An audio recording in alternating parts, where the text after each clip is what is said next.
stay in the foyer of the House of Commons, and we're going to bring you a little more reaction to the election in Quebec, and also let's talk about some immigration issues as well. Big topic with a lot of people, and my guest today is Ramon Folco. She's from Laval. Ramon, quel est votre avis de l'action au Québec? Au Québec, oui. Eh bien, écoutez, j'ai été très déçue de voir que le Parti libéral du Québec était revenu en minorité, mais il est quand même revenu. Ce que je voudrais surtout dire aux gens qui nous écoutent, et surtout aux Québécois, mais à tous les Canadiens, c'est qu'il ne faut pas se méprendre. Il y a une grande différence entre la réaction des gens, des Québécois, au niveau provincial et leur réaction au niveau fédéral.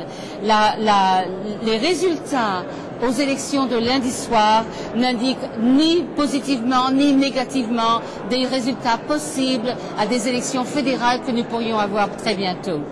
Et la relation entre M. Dumont et M. Harper, c'est bon et quoi? Eh bien, on pense que la relation entre M. Dumont et M. Harper est quand même très bonne, puisqu'ils sont beaucoup sur la même longueur d'onde. Je pense personnellement, et beaucoup de mes collègues pensent aussi, que l'élection de M. Dumont, l'élection forte de M. Dumont va aider M. Harper dans une élection. Cela ne veut pas dire que M. Harper pourrait gagner des élections. Il y a une différence quand même qu'il va falloir analyser. Alors, est-ce que c'est inévitable maintenant d'avoir une élection fédérale? C'est pas inévitable. C'est pas inévitable. Tout va dépendre du Premier ministre. Oui. C'est la responsabilité du Premier ministre de déclarer des élections ou non. Il peut attendre jusqu'à la fin de ces 4 années.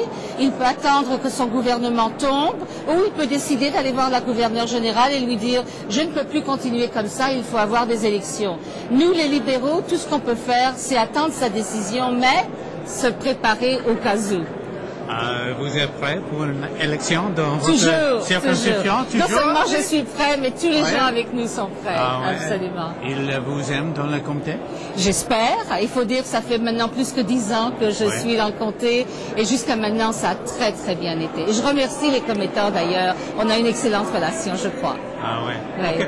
Maintenant, sur le sujet de l'immigration, vous avez des avis très forts? Oui. Eh bien, tout le monde me connaît à la Chambre des communes comme étant une personne forte sur l'immigration, et je viens d'apprendre que le gouvernement conservateur a déjà commencé à fermer certains consulats à travers le monde. Il en a fermé 4, et il a l'intention d'en fermer. Les 4 où? C'est le Japon, c'est Milan en Italie, et le 3e, c'est la Russie. Alors, ça c'est les 3, mais on me dit aussi qu'il a l'intention d'en former 14 autres.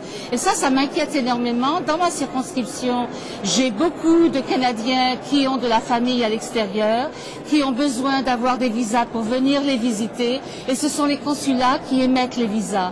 Si ce consulat vont fermer, ça veut dire que les visas vont prendre beaucoup plus de temps à être émis à ces familles, d'abord, et deuxième temps, il va falloir que les familles voyagent beaucoup plus loin, ça va leur coûter plus cher pour avoir ces visas. Donc, j'espère que les familles vont m'entendre et ils vont écrire au gouvernement conservateur et vont leur dire qu'il ne faut pas fermer les consulats. C'est important que le Canada ait une présence dans ces pays.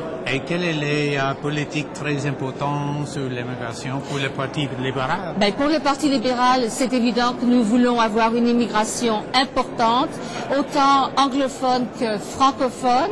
Francophone non seulement au Québec, mais francophone aussi dans les régions parlant français à l'extérieur du Canada. Mais une chose est importante pour nous, c'est de faire en sorte que quand les immigrants arrivent ici, qu'ils puissent travailler à leur niveau de compétence. Nous, on dit, il ne faut pas que les médecins et les avocats travaillent à conduire le taxi à Edmonton. Ça suffit, il faut changer les choses. Oui, OK. Merci beaucoup. Bien. Merci, madame. Ça me fait plaisir, Christine. Voilà, c'est ça la française. We don't do that often in MPTV. We should do it more. Thank you. Thank you. More after this.